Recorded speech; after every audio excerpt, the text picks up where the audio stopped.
wooden beam or something. But the origin of the caber toss is really not quite known. There's lumberjacks, using for strength and conditioning. Traditionally, they use pine, and there's a taper to the caber. The skinny end is down on the athlete's hands. The heavier end is higher up. Usually, you have a buddy and a participant. They help stand the caber up for you, and then you make a basket with your hands, and you have a pressure point system. Your shoulder is on the caber, your hands are locked, and you work your way down to the bottom. The weight of the caber is over your shoulder. It's the pressure on your shoulder that keeps it there. You don't pick it up and try to hang on to it like Aaron or Josh. Don't watch those guys when they do that.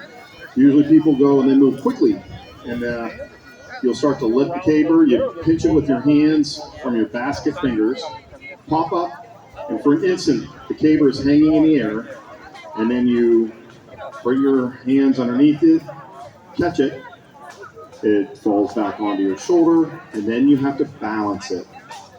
Once it's balanced, then you gain control, you pick a line, and you start to get a little bit of a run. And now there's 2 keys to score. We have a back judge. Once the athlete has established a line of 3 steps and they go to flip it, you become the center of a clock. And the back judge is looking over your shoulders, and if the caber flips over successfully and lands 12 o'clock, it's scored. If it's 11 or 1, that's the same, and then 2 and 10. And then we start to get into 1:15s, 12:30s. If the judge doesn't like you, they'll call like a 12:38 or something ridiculous. 12:05. Yeah, we've had that. I've had that.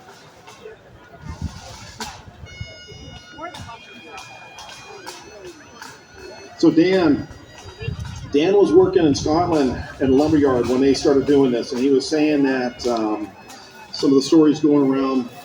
Dan's our oldest competitor. He's 66, and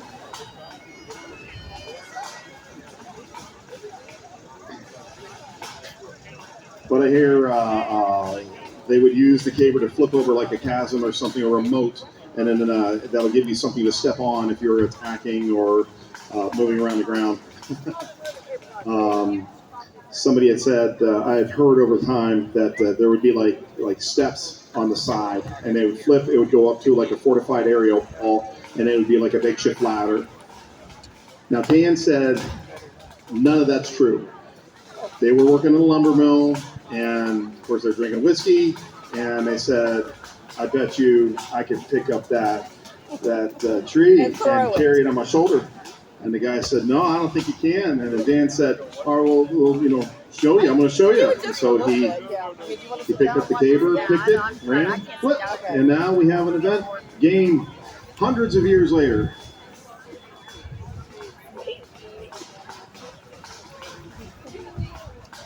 So you may say, hey, John, what if they don't flip it successfully?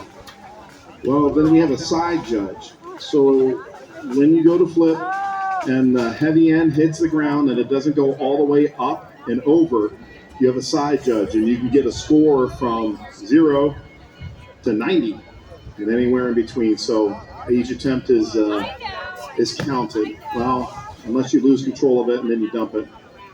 All right, Jeremy the Elder's up. Jeremy's a pretty good caber tosser. Actually, we've got a field full of pretty good caber tossers. Cabers are typically anywhere from 16 to 20 feet long, 90 to 150 pounds. Some championship games you'll get bigger. Oh, this is great. See, this one has a crook right up about 3/4 of the way up. That makes it fun.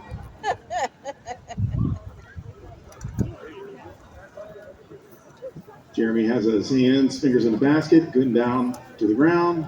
Give you a quick pop and catch. Whoop. Caber up.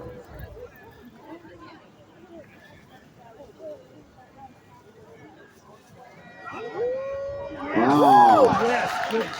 That's pretty good. 12-15. Check.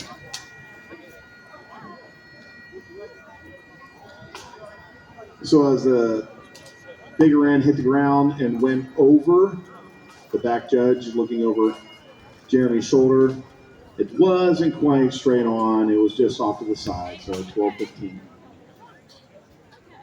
This is our master's class. Henry's up. You may recognize Henry from winning the weight over bar and the hammer toss.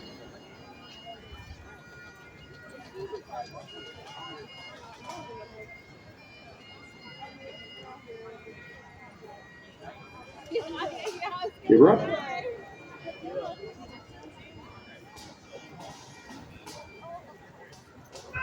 Yes!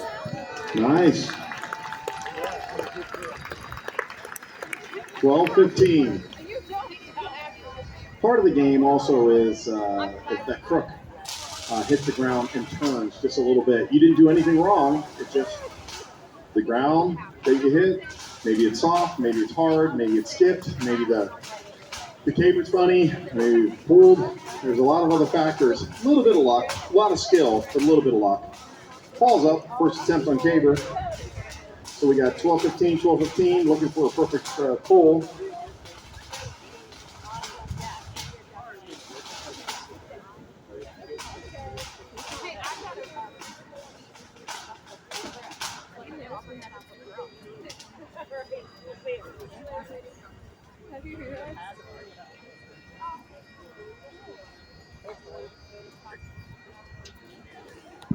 That's a perfect score. There you go. Yeah. And if you notice, Paul ran toward the divot where the ground goes down. He's not stupid.